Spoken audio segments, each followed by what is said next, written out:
زمونږ منزل دنیا دی او چې چا منزل دنیا یا دنیا یې خوښه کړه او دنیا له ترجیح ورکړه د لپاره قرآن کې څه نشته د سمجھ کې بډو راځي نه تیر بشي دغه شان به تیریږي حضور صلی الله علیه وسلم فرمایي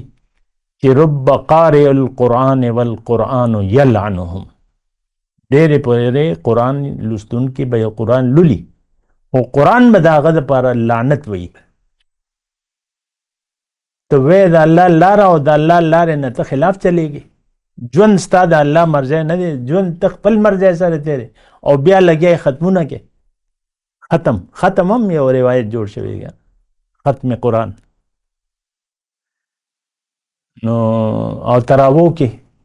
ډېر لکه شوق سره مونږ یو ختم وکړو دوه وکړو درېم وکړو پنځم وکړو شبینه ده لکه داسې یو مونږ خندا او مذاق جوړ کړی دی خوند دا ژوند دراصل مونږ ضایع کوو لګیا یې چې ستا مخه دنیا طرف ته شوه او دنیا تا خوښه کړه او هغې له اهمیت تا ورکو نو تا خپل ځان د اور کندې ته وغورځو دې ته څه وایي خودکشي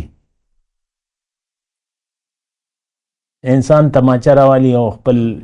مازغو باندې کیږي او ډستې وباسي په خپله ارادتن خودکشي مونږ کړې ده الله ته دنیا ته مخه ده الله ته شا ده او الله ته مخه مونږ په دې پوهېږو نه الله ته مخه څه وي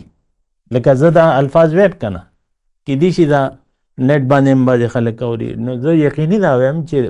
په دې جمله باندې هم نه پوهېږو الله ته مخه څه مطلب شو که الله ته مخه مونږ که ډېر خلک وي یاره که مونځ او دس شو مونځ او دس روجا یا بس هلکه حج وکړه